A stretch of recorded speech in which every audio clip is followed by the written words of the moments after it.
Bagian 1. Apa yang dimaksud dengan ketabahan dan mengapa ketabahan itu penting? Bab 1. Kehadiran. Pada saat Anda menjejakkan kaki di kampus Akademi Militer Amerika Serikat di West Point, Anda layak berada di sana. Proses penerimaan di West Point setidaknya sama ketatnya dengan universitas yang paling selektif. Skor tinggi untuk SAT atau SCT dan nilai tinggi di sekolah adalah persyaratannya. Namun, bila melamar di Harvard, Anda tidak perlu memulai lamaran Anda saat kelas 11, dan Anda tidak perlu mendapatkan persetujuan pencalonan dari seorang anggota Kongres, seorang senator, atau wakil presiden Amerika Serikat. Anda tidak perlu. Karenanya, mendapatkan nilai tertinggi dalam uji kebugaran jasmani yang mencakup berlari, push up, sit up, dan pull up. Setiap tahun, saat mereka duduk di tahun awal SMA, lebih dari 14.000 pelamar memulai proses penerimaan. Dari kelompok ini, hanya 4.000 orang yang terpilih untuk dicalonkan. Di antara yang terpilih ini, yang berhasil memenuhi standar akademis dan jasmani West Point yang terkenal ketat itu hanya sedikit di atas separuhnya, sekitar 2.500. Dan dari kelompok terpilih ini, hanya 1.200 yang diterima dan didaftarkan. Hampir semua yang datang ke West Point adalah atlet utama kampus. Sebagian besar adalah kapten tim. Namun, 1 di antara 5 kadet akan putus pendidikan sebelum tamat. Yang lebih menakjubkan, secara historis, banyak siswa menyerah meninggalkan akademi pada musim panas pertama mereka, saat berlangsungnya program pelatihan intensif 7 minggu bernama BIS Barak, atau Barak Hewan Buas, atau singkatnya BIS. Siapa yang menghabiskan waktu 2 tahun mencoba masuk ke suatu tempat, lalu pergi hanya setelah 2 bulan pertama? Tapi harus diakui, ini bukan masa biasa. BIS digambarkan di buku pegangan West Point untuk kadet baru sebagai bagian paling keras secara fisik dan emosi dari masa 4 tahun Anda di West Point, yang dirancang untuk membantu Anda melakukan peralihan dari kadet baru menjadi prajurit. Kegiatan dimulai pada pukul 05 pagi. Pada pukul 05.30, kadet membentuk formasi, berdiri mengikuti aba-aba, memberi hormat saat bendera Amerika Serikat dikibarkan, lalu diikuti latihan berat, berlari atau kalistenik, diikuti rotasi berbaris dalam formasi non-stop, instruksi kelas, latihan senjata, dan atletik. Lampu dimatikan saat dialunkannya lagu melankolis berjudul Taps pada pukul 22.00, dan keesokan harinya rutinitasnya dimulai kembali. Dan tidak ada akhir pekan, tidak ada jam istirahat selain jam makan, dan nyaris tidak ada kontak dengan keluarga dan teman-teman di luar West Point. Uraian seorang kadet tentang BIS. Anda ditantang dengan berbagai cara dalam semua bidang perkembangan, secara mental, fisik, militer, dan sosial. Sistem akan menemukan kelemahan Anda, tapi itulah intinya. West Point membuat Anda menjadi lebih tangguh. Jadi, siapa yang berhasil lulus BIS? Pada 2004, tahun kedua saya kuliah di Fakultas Psikologi, saya mulai mencoba menjawab pertanyaan itu. Tetapi selama beberapa dekade, Angkatan Darat Amerika Serikat menanyakan hal yang sama. Malah, pada 1955, hampir 50 tahun sebelum saya mulai mencoba menjawab teka-teki ini, seorang psikolog muda bernama Jerry Kagan diterima di Angkatan Darat, diperintahkan untuk melapor pada West Point, dan ditugaskan untuk menguji kadet baru dengan tujuan mengidentifikasi siapa yang akan bertahan dan siapa yang akan pergi. Kedepannya, Jerry bukan saja psikolog pertama yang meneliti siswa yang tidak menamatkan pendidikan di West Point. Ia juga psikolog pertama yang saya temui di perguruan tinggi. Saya akhirnya bekerja paruh waktu di laboratorium miliknya selama 2 tahun. Jerry menjelaskan bahwa awalnya upaya untuk memisahkan siswa unggulan dari siswa non-unggulan di West Point gagal total. Ia khususnya teringat ketika menghabiskan ratusan jam menunjukkan pada kadet kartu cetakan dengan gambar dan meminta mereka mengarang kisah yang cocok dengan gambarnya. Ujian ini bermaksud mengungkapkan motif mendalam yang tidak disadari, dan gagasan umumnya adalah bahwa kadet yang memvisualisasi perbuatan mulia dan pencapaian yang berani adalah kadet yang akan lulus dan tidak putus di tengah jalan. Sebagaimana banyak gagasan yang dasarnya terdengar bagus, gagasan ini tidak berjalan dengan baik dalam praktiknya. Kisah yang diceritakan para kadet penuh warna dan enak didengar. tapi tidak ada hubungannya dengan keputusan yang dibuat kadet dalam kehidupan nyata mereka. Sejak itu, beberapa generasi psikolog mencurahkan diri pada isu pengurangan kadet, tapi tak seorang peneliti pun bisa memastikan mengapa beberapa kadet yang paling menjanjikan mengundurkan diri secara rutin ketika latihan baru dimulai. Tak lama setelah mempelajari BES, saya mendatangi ruang kantor Mike Matthews, seorang psikolog militer yang sudah bertahun-tahun menjadi staf pengajar West Point. Mike menjelaskan bahwa proses penerimaan West Point berhasil mengidentifikasi pria dan wanita yang berpotensi untuk berkembang di sana. Secara khusus, staf penerimaan menghitung sesuatu yang dinamakan skor menyeluruh kandidat, bobot rata-rata dari skor ujian SAT atau SAT, peringkat SMA yang disesuaikan dengan jumlah siswa yang ada di kelas pelamar saat pelamar lulus, penilaian terhadap potensi kepemimpinan, dan ukuran kompetensi kebugaran jasmani dari setiap kandidat.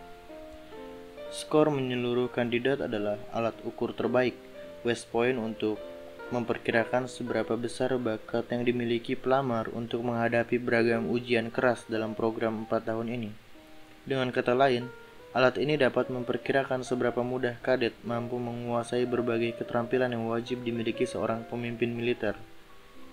Skor menyeluruh kandidat adalah satu faktor yang paling penting dalam penerimaan West Point.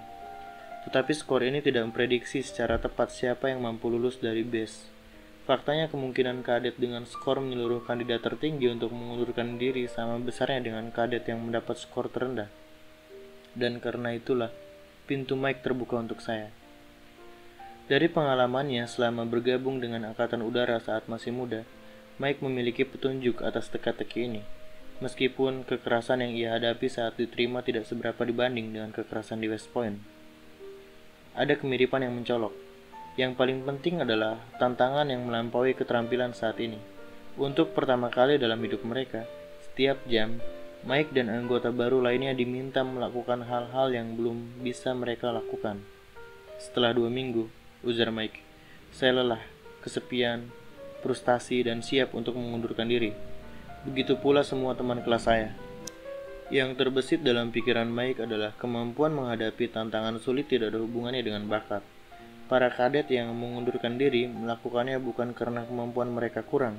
Sebenarnya yang penting, ujar Mike, adalah sikap pantang menyerah. Saat itu, bukan Mike Matthews saja yang bicara dengan saya tentang kemampuan bertahan menghadapi tantangan. Sebagai mahasiswa pasca sarjana yang baru mulai menyelidiki psikologi kesuksesan, saya mewawancarai pemimpin di bidang bisnis, seni, atletik, jurnalis, akademi, kedokteran, dan hukum. Siapakah orang-orang terunggul di bidang Anda? Seperti apa mereka? Menurut Anda, apa yang membuat mereka istimewa? Beberapa karakteristik yang muncul dalam wawancara ini bersifat sangat khusus untuk bidangnya. Contohnya, lebih dari satu pebisnis bicara tentang hasrat untuk mengambil resiko finansial. Anda harus mampu membuat keputusan terukur menyangkut jutaan dolar dan tetap bisa tidur nyenyak pada malam hari. Namun hal tersebut tampaknya tidak relevan bagi seniman yang bicara tentang dorongan untuk menciptakan sesuatu. Saya suka membuat sesuatu. Saya tidak tahu mengapa, tapi saya suka membuat sesuatu. Sebaliknya, para atlet bicara tentang motivasi yang berbeda, motivasi yang didorong oleh sensasi kemenangan. Pemenang menyukai bersaing langsung dengan orang lain. Pemenang benci kekalahan. Selain rincian ini, ada kesamaan tertentu, dan inilah yang paling menarik bagi saya. Apapun bidangnya, orang-orang yang paling sukses bernasib baik dan berbakat. Saya pernah mendengar ini sebelumnya, dan saya tidak meragukannya. Namun, kisah kesuksesan tidak berakhir di situ. Banyak orang yang bicara dengan saya menceritakan kisah tentang bintang yang naik daun yang di luar dugaan. Banyak orang berhenti di tengah jalan atau kehilangan minat sebelum mereka mewujudkan potensi mereka. Tampaknya sangatlah penting dan sama sekali tidak mudah untuk terus berusaha setelah mengalami kegagalan.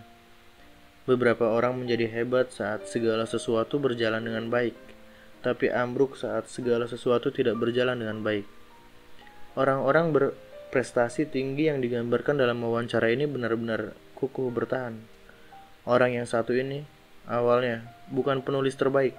Maksud saya, kami sering membaca ceritanya dan tertawa karena tulisannya. Ya, sangat janggal dan melodramatis. Namun ia menjadi semakin mahir dan tahun lalu memenangkan Guggenheim, dan mereka secara terus-menerus terdorong untuk memperbaiki diri. Ia tidak pernah puas. Anda pikir ia akan puas saat ini? Tapi ia adalah pengkritik diri yang paling keras. Orang-orang berprestasi tinggi adalah teladan untuk kegigihan. Mengapa orang-orang berprestasi tinggi sangat bertekad untuk meraih keinginan mereka? Bagi sebagian besar, tidak ada harapan yang nyata untuk mengejar ambisi mereka. Di mata mereka sendiri, mereka tidak pernah cukup mahir. Mereka adalah kebalikan dari sifat mudah berpuas diri. Namun dalam pengertian yang sangat nyata, mereka puas, mereka tidak puas. Mereka masing-masing mengejar sesuatu yang menarik dan penting yang tak terbandingkan. Dan yang memuaskan adalah upaya pengejarannya, selain keberhasilan menangkap. Meskipun beberapa hal yang harus mereka lakukan membosankan, membuat frustasi atau menyakitkan, mereka tidak pernah bermimpi untuk menyerah. Hasrat mereka bertahan lama.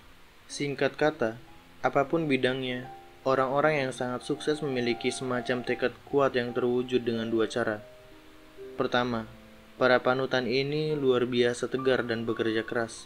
Kedua, mereka tahu secara sangat mendalam apa yang mereka inginkan. Mereka tidak saja memiliki tekad kuat, mereka juga memiliki arah. Kombinasi hasrat dan kegigihan inilah yang membuat orang-orang berprestasi tinggi menjadi istimewa. Dalam ungkapan kata, mereka memiliki ketabahan. Bagi saya, pertanyaannya menjadi, bagaimana cara mengukur sesuatu yang sangat tidak berwujud? Sesuatu yang tidak dapat diukur oleh psikolog militer selama beberapa dekade. Sesuatu yang menurut orang-orang sangat sukses yang saya wawancarai dapat mereka kenali begitu melihatnya. Tapi mereka tidak tahu cara mengujinya. Saya duduk dan membaca catatan wawancara saya, dan saya mulai menulis pertanyaan yang menangkap. Terkadang secara harfiah, deskripsi dari apa artinya memiliki ketabahan. Separuh pertanyaan berkaitan dengan kegigihan. Pertanyaannya antara lain, seberapa jauh Anda menyetujui pertanyaan seperti, saya mengatasi kemunduran untuk menaklukkan tantangan penting, dan saya menyelesaikan apapun yang saya mulai. Separuh pertanyaan yang lain berkaitan dengan hasrat. Pertanyaannya antara lain adalah, minat Anda berubah dari tahun ke tahun, dan sejauh apa Anda pernah terobsesi pada gagasan atau proyek tertentu selama waktu singkat, tapi kemudian kehilangan minat. Yang muncul adalah skala ketabahan, sebuah tes yang, bila dilakukan dengan jujur, mengukur sejauh mana Anda menjalani hidup dengan ketabahan. Pada Juli 2004, hari kedua BES, 1218 kadet West Point duduk untuk mengikuti skala ketabahan. Sehari sebelumnya, para kadet mengucapkan selamat tinggal kepada ibu dan ayah mereka. Atau alokasi waktu ucapan perpisahan di West Point adalah persis 90 detik. Rambutnya dicukur, khususnya pria, mengganti baju sipil mereka dengan seragam abu-abu dan putih West Point yang terkenal, dan menerima koper besi, helm, dan perlengkapan lain. Meskipun mereka pikir sudah tahu caranya, mereka diinstruksikan oleh seorang kadet tahun keempat cara yang benar untuk berdiri dalam barisan, atau melangkah ke baris saya, buka pada baris saya, bukan lebih dari baris saya, bukan di belakang baris saya, melangkah ke baris saya. Awalnya saya ingin mengetahui bagaimana skor ketabahan disejajarkan dengan bakat alami. Coba tebak. Skor ketabahan sama sekali tidak memiliki keterkaitan dengan skor menyeluruh kandidat yang sudah diperhitungkan dengan telaten selama proses penerimaan. Dengan kata lain, bakat seorang kadet tidak ada hubungannya dengan ketabahan mereka. Begitu juga sebaliknya. Pemisahan ketabahan dari bakat sesuai dengan pengamatan yang dilakukan Mike terhadap pelatihan Angkatan Udara. Tapi ketika pertama kali mendapati temuan ini, saya benar-benar terkejut. Bagaimanapun, mengapa orang berbakat tidak mampu bertahan lama? Logisnya, orang-orang berbakat seharusnya bertahan dan mencoba dengan keras.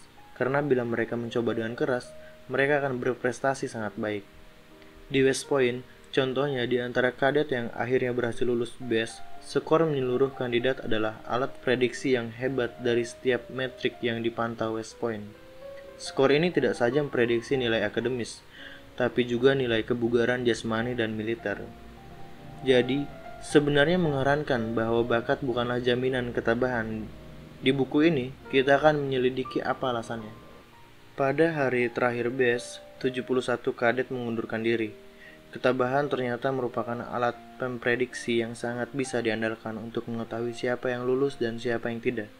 Setahun kemudian, saya kembali ke West Point untuk melakukan studi yang sama.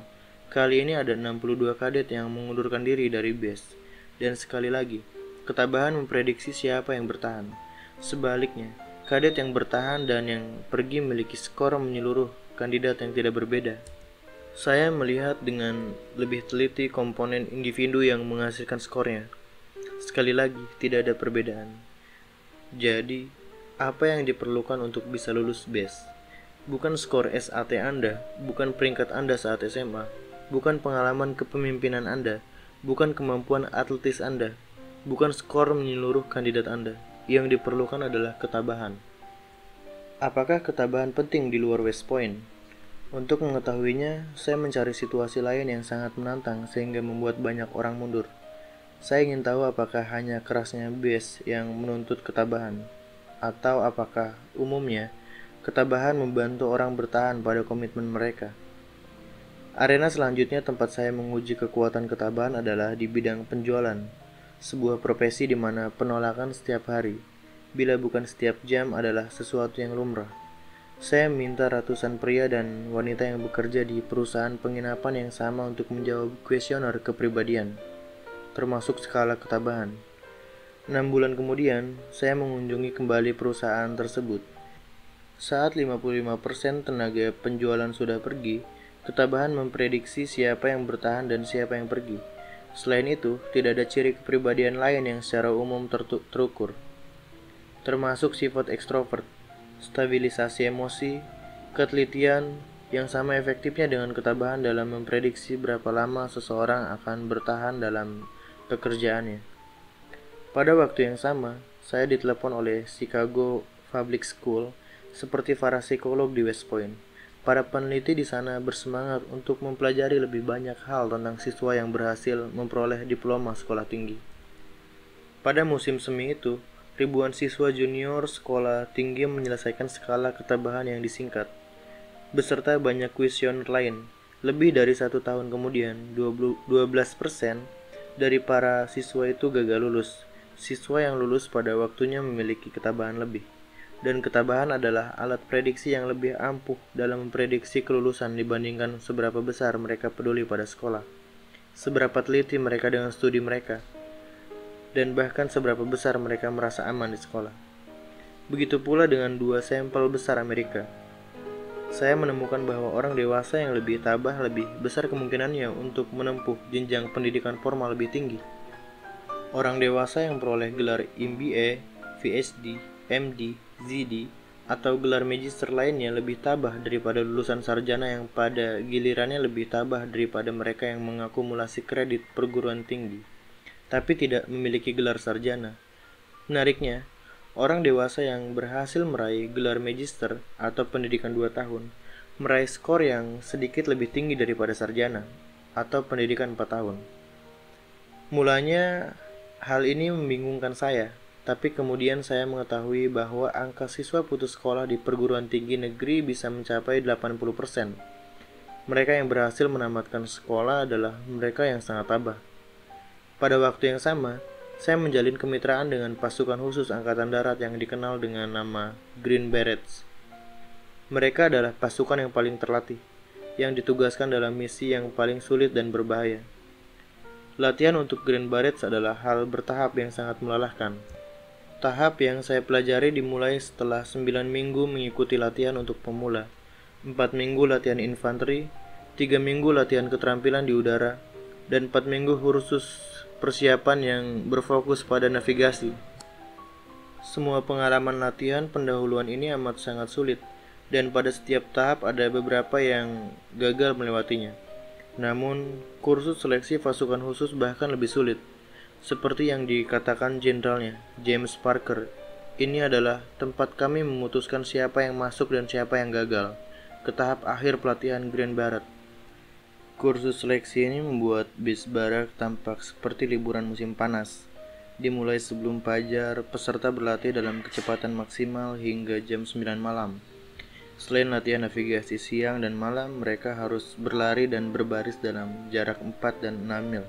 Terkadang dengan beban 65 pon. dan mencoba melewati rintangan berat yang dikenal sebagai Nestinik, yang mencangkup merangkap menembus air di bawah kawat duri, berjalan di atas batang kayu yang terangkat, berkutat dengan jala kargo, dan berayun di tangga darat. Keberhasilan diterima di kursus seleksi saja sudah merupakan prestasi. Meskipun begitu, 42% kandidat yang saya pelajari menarik diri secara sukarela sebelum pelatihan berakhir. Jadi apa yang membedakan orang-orang yang berhasil melewatinya? Ketabahan. Apalagi selain ketabahan yang bisa memprediksi kesuksesan di militer, pendidikan, dan bisnis. Di bidang penjualan, saya menemukan bahwa pengalaman sebelumnya akan membantu. Pemula lebih kecil kemungkinannya mempertahankan pekerjaan mereka dibandingkan dengan tenaga penjualan berpengalaman. Dalam sistem sekolah negeri Chicago, seorang guru yang memberi dukungan akan membuat kemungkinan lulusnya seorang siswa menjadi lebih besar. Dan bagi yang bercita-cita bergabung dengan Grand Barracks, kebugaran jasmani dasar di awal pelatihan adalah hal penting. Namun, di setiap bidang ini, bila Anda membandingkan orang-orang yang cocok dengan karakteristik ini, ketabahan tetap memprediksi kesuksesan. Terlepas dari atribut dan keunggulan khusus yang membantu kesuksesan seseorang di masing-masing bidang tantangan yang beragam ini, ketabahan penting untuk semua hal. Pada tahun saya mulai kuliah, film dokumenter Spellbound dirilis. Film ini menampilkan 3 anak laki-laki dan 5 anak perempuan saat mempersiapkan diri dan bersaing di final Scripps National Spelling Bee. Untuk mencapai final, acara tahunan 3 hari di Washington DC dan ditayangkan secara langsung di ESPN yang biasanya berfokus pada program pertandingan olahraga dengan taruhan tinggi. Anak-anak ini harus terlebih dahulu mengalahkan ribuan siswa lain dari ratusan sekolah di seluruh Amerika dalam mengeja. Ini berarti mengeja kata-kata asing tanpa satupun kesalahan, babak demi babak, dengan pertama-tama mengalahkan semua siswa lain di kelas peserta lomba, lalu di angkatan, sekolah, rayon, sampai daerah mereka. Spellbound membuat saya bertanya-tanya sejauh apa kemampuan sempurna dalam mengeja kata-kata seperti Scottish dan Seimotricious berkaitan dengan bakat dini dalam lisan, dan sejauh apa peran ketabahan.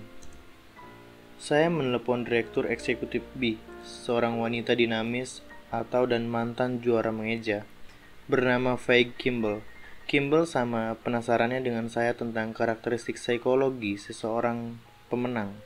Ia setuju untuk mengirim kuesioner ke semua peserta lomba mengeja yang berjumlah 273 orang begitu mereka lolos ke final, yang akan berlangsung beberapa bulan kemudian.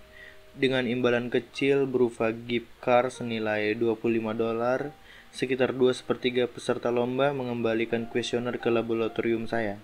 Responden tertua berusia 15 tahun, batas usia menurut aturan lomba, dan yang termuda berusia 7 tahun. Selain melengkapi skala ketabahan, peserta lomba melaporkan keberapa banyak waktu yang mereka curahkan pada latihan mengeja. Mereka rata-rata berlatih lebih dari 1 jam sehari pada hari kerja dan lebih dari 2 jam sehari pada akhir pekan. Namun, ada banyak variasi di seputar angka rata-rata ini.